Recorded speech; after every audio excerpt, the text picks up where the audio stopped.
popolare di Marostica. Una scelta vincente, semplice, affidabile, competitiva.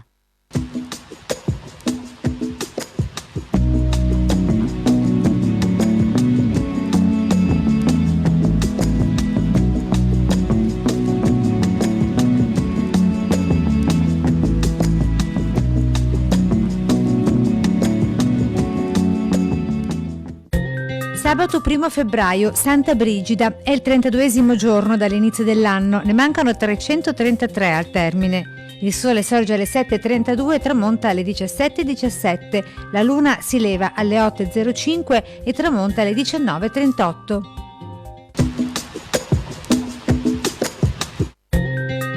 Alla presenza del Doge si scopre per la prima volta l'orologio della torre di Piazza San Marco a Venezia.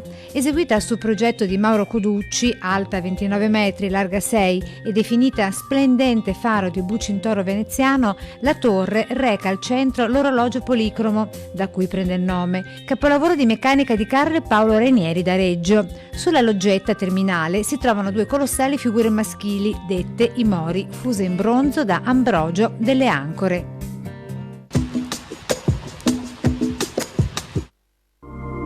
Le previsioni per domani: tempo in prevalenza perturbato con cielo molto nuvoloso o coperto, probabilità alta di precipitazioni più diffuse sulle zone montane e pedemontane, con fenomeni in parziale attenuazione o diradamento dalla seconda parte della giornata.